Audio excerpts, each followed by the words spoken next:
പ്രിയമുള്ള പ്രേക്ഷകരെ നമസ്കാരം. വാർത്ത 24 അടൂരിലാണ് ഇപ്പോൾ നിൽക്കുന്നത്.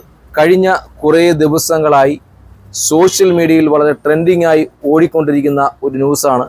നിരവധിയായ ബ്ലോഗർമാരും വാർത്താ ചാനലുകളെല്ലാം ഒലിവിയ ഡിസൈനുമായി ബന്ധപ്പെട്ട വാർത്തകൾ നിരന്തരമായി പ്രേക്ഷകരുടെ മുന്നിലേക്ക് എത്തിക്കൊണ്ടിരിക്കുകയാണ്. വാർത്ത 24 ഈ വിഷയവുമായി ബന്ധപ്പെട്ട് 2 വാർത്തകൾ നമ്മുടെ പ്രേക്ഷകരുടെ മുന്നിൽ എത്തിച്ചിരുന്നു. ഈ വിഷയവുമായി ബന്ധപ്പെട്ട് വാർത്ത 24 പറയാനുള്ളത്, കഴിഞ്ഞ ദിവസം കുറേ അധികം കുട്ടികൾ അവരുടെ ശമ്പളവും അവരുടെ പേഴ്സണൽ ബിലോങ്സ് ആയ ഫോണും സിമ്മും ഒക്കെ ലഭിക്കണമെന്ന് ആവശ്യപ്പെട്ടുകൊണ്ട് അടൂർ CAക്ക് മുന്നിൽ ഒരു പരാതി കൊടുക്കുകയും ആ പരാതിയുടെ അടിസ്ഥാനത്തിൽ CA അടക്കമുള്ള ആളുകൾ ഒലിവിയ ഡിസൈൻസിൻ്റെ ഓണറെ അറിയിക്കുകയും ചെയ്തു. പക്ഷേ നിർഭാഗ്യമെന്ന് പറയട്ടെ, ആ ഓണർ ആ പോലീസ് സ്റ്റേഷനിൽ വരാൻ തയ്യാറായില്ല. അതുമായി ബന്ധപ്പെട്ട് അവർ കുറേയധികം വീഡിയോകൾ സോഷ്യൽ മീഡിയയിൽ ഇട്ടു.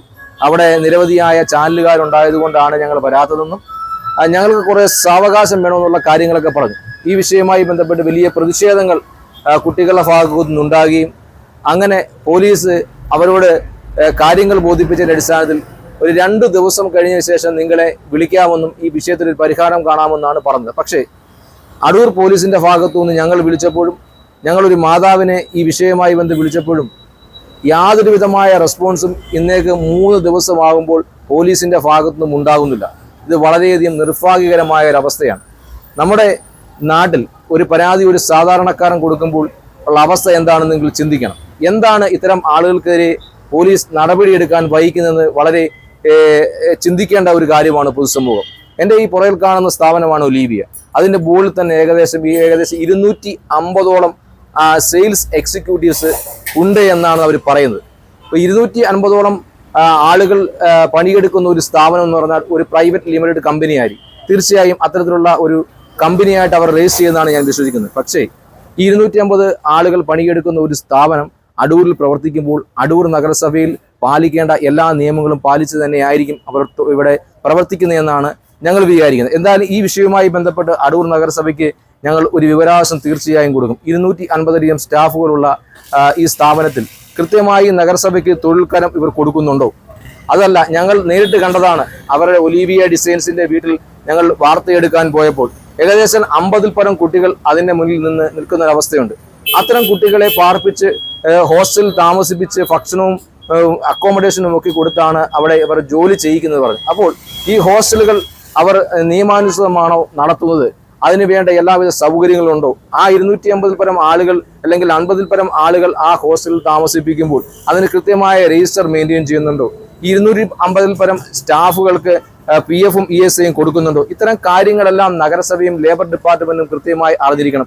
അത്തരത്തിലുള്ള കാര്യങ്ങളുമായി ബന്ധപ്പെട്ട് ലേബർ ഡിപ്പാർട്ട്മെന്റും നഗരസഭയ്ക്കും തീർച്ചയായും അടുത്ത ദിവസങ്ങളിൽ ഞങ്ങൾ ഒരു വിവരാവകാശം വെക്കും. വിവരാവകാശം വെച്ചാൽ മാത്രമേ ഇത്തരം കാര്യങ്ങൾ അറിയുവാൻ സാധിക്കുന്നുള്ളൂ.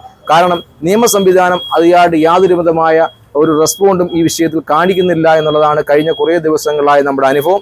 പോലീസ് സ്റ്റേഷനിൽ തന്നെ ഒരു 3 ദിവസത്തോളമായി ആ വിഷയവുമായി ബന്ധപ്പെട്ട് ആ കുട്ടികളെ വിളിച്ചു വരുത്തി ഈ വിഷയത്തിൻ്റെ ഒരു സൊല്യൂഷൻ ഉണ്ടാക്കാൻ ശ്രമിക്കുന്നില്ല. ഒരു സെറ്റിൽമെന്റിലേക്ക് പോകുന്ന ഒരു അവസ്ഥയാണ്. ഇവിടെ നിരവധിയായ നികുതി വെട്ടിപ്പിന്റെ വിഷയത്തെ പറ്റി പറഞ്ഞു. ഇവിടെ ആഴ്ച ഇന്റർവ്യൂ നടക്കുന്ന ഒരു സ്ഥാപനമാണെന്നാണ് ഇവിടെ ഞങ്ങൾ അന്വേഷിച്ചപ്പോൾ പറയാൻ സാധിക്കുന്നത്. ഇവിടെ വലിയ ലുലു മാളിലും ഇപ്പം ഞാൻ നിൽക്കുന്ന ഈ ബേബി ഹബ്ബ് അടക്കമുള്ള കേരളത്തിലെ പ്രമുഖ സ്ഥാപനങ്ങളിലൊക്കെ ഇതിനേക്കാട്ട് വലിയ സ്ഥാപനങ്ങൾ അവിടെ പോലും ഇത്തരത്തിലുള്ള ആഴ്ച ഇന്റർവ്യൂ നടക്കുന്നില്ല. അപ്പോൾ ഇതൊരു തട്ടിപ്പ് ആണെന്നുള്ള യാതൊരു തർക്കവുമില്ല. കാരണം ഈ ഇന്റർവ്യൂവുമായി ബന്ധപ്പെട്ട് എനിക്ക് പറയാനുള്ളത്, ഒരു ആഴ്ചയിൽ ഇന്റർവ്യൂ എടുത്ത് 10-20 ആളുകളെ വിളിച്ചു വരുത്തുകയും അവർ ഇവിടെ ട്രെയിനിയായിട്ട് ജോലി ചെയ്യുകയും അവരുടെ പേഴ്സണൽ അക്കൗണ്ടിൽ കൂടെ പൈസ ട്രാൻസാക്ഷൻ നടത്തുകയും ചെയ്യുമ്പോൾ ഇവിടെ വലിയ ഒരു നികുതി വെട്ടിപ്പ് നടത്തുന്നു. ഇപ്പോൾ ഒരു സാധാരണക്കാരൻ ഒരു കട നടത്തുകയാണെങ്കിൽ അവൻ മുനിസിപ്പാലിറ്റിയുടെയോ മറ്റ് ലൈസൻസ് ഇല്ല എങ്കിൽ അവനെ പൂട്ടിക്കുവാൻ ഇവിടുത്തെ നഗരസഭയ്ക്കും ഇവിടുത്തെ GST അധികാരികൾക്കും വലിയ വെമ്പലാണ്. പക്ഷെ ഇത്തരം സ്ഥാപനങ്ങൾക്കെതിരെ ഇത്രയധികം വാർത്തകൾ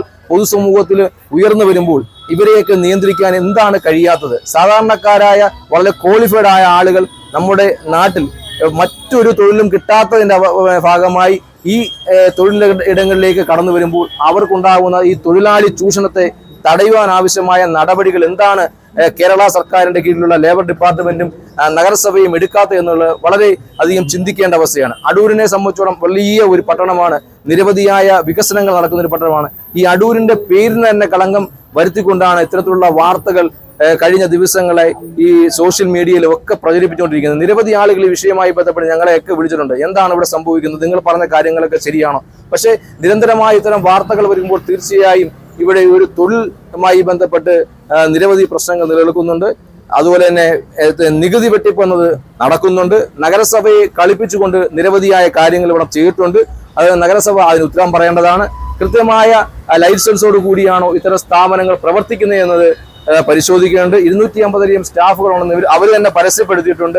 അതുപോലെ ഞങ്ങൾ കണ്ടതാണ് 50 പല സ്റ്റാഫുകൾ. അവരുടെ കൃത്യമായ തൊഴിൽ കരം അവരെ അടയ്ക്കുന്നുണ്ടോ, ലേബർ ഡിപ്പാർട്ട്മെന്റിന്റെ എല്ലാ നിയമങ്ങളും പാലിച്ചുകൊണ്ടാണ് ഇവിടെ പ്രവർത്തിക്കുന്നത് എന്നതൊക്കെ വ്യക്തമാക്കണമെങ്കിൽ തീർച്ചയായും നമുക്ക് 2005 വിവരാവകാശ നിയമം കൊണ്ട് മാത്രമേ സാധിക്കുകയുള്ളൂ. കാരണം ഇത്തരം ഉദ്യോഗസ്ഥന്മാർ ഇവർക്കെതിരെ ശക്തമായ ഒരു നടപടിക്ക് മുതിരാത്തത് ആരുടെയൊക്കെ കരങ്ങൾ ഇതിന്റെ പിന്നിൽ പ്രവർത്തിക്കുന്നുണ്ട് എന്നുള്ള യാതൊരു തർക്കവുമില്ല. എന്തായാലും ഇതിന് കുട്ടികൾക്ക് നീതി ലഭിക്കണം. നാളെയും ഇത്തരത്തിലുള്ള തട്ടിപ്പുമായി ഒരു സ്ഥാപനവും ഈ അടൂരിൽ പ്രവർത്തിക്കാൻ പാടില്ല എന്നുള്ള മുന്നറിയിപ്പ് കൂടിയായിരിക്കണം ഇത്തരം ആളുകൾക്ക് നിയമ സംവിധാനത്തിലൂടെ കൊടുക്കാൻ കഴിയേണ്ടത്. അപ്പോൾ ഇത്തരം വിഷയങ്ങളുമായി ബന്ധപ്പെട്ട് വാർത്ത 24 അടൂർ നഗരസഭയ്ക്കും ലേബർ ഡിപ്പാർട്ട്മെന്റിനും ഈ വിഷയമായി ബന്ധപ്പെട്ട് 5ഓളം പരാതികൾ നേരത്തെ ഒലിവിയക്കെതിരെ കൊടുത്തു എന്നാണ് ഞങ്ങൾക്ക് അറിയാൻ സാധിച്ചത് പോലീസ് സ്റ്റേഷൻ.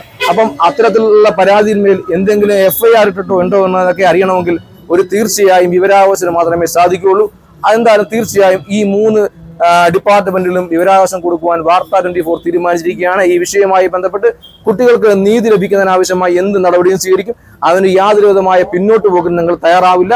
ഇത്തരം നികുതി വെട്ടിപ്പും തൊഴിൽ തട്ടിപ്പും തൊഴിൽ ചൂഷണം നടക്കുന്ന സ്ഥാപനങ്ങളെ നിയന്ത്രിക്കുവാൻ നിയമ സംവിധാനവും തൊഴിൽ വകുപ്പും തയ്യാറാവണം. ഇവിടുത്തെ പൊതുപ്രവർത്തകരായ ആളുകളോട് ഞങ്ങൾക്ക് പറയാനുള്ളത്, വളരെ ലജ്ജയോടുകൂടിയാണ് ഞാൻ ഈ കാര്യങ്ങൾ പറയുന്നത്. ഇത്രയധികം വിഷയങ്ങൾ ഉണ്ടായിട്ട് മുഖ്യധാര രാഷ്ട്രീയ പ്രസ്ഥാനങ്ങൾ ഈ വിഷയത്തിൽ ഒരു ഇടപെടൽ നടത്താത്തത്, ഈ കുട്ടികളോട് സംസാരിക്കാൻ പോലും തയ്യാറാവാത്തത്, ഇവിടെ CITയും INTUCയും BMS അടക്കമുള്ള തൊഴിലാളി പ്രസ്ഥാനങ്ങൾ ഈ തൊഴിലാളി പ്രേമം പറയുകയല്ലാതെ ഇത്തരം വിഷയങ്ങൾ പ്രതികരിക്കുന്നത് വളരെ മോശകരമായി പോയി എന്ന് മാത്രം പറഞ്ഞുകൊണ്ട് അടൂരിൽ നിന്നും ക്യാമറാമാൻ സാദിഖിനൊപ്പം അജിത് പട്ടാഴി, വാർത്ത 24.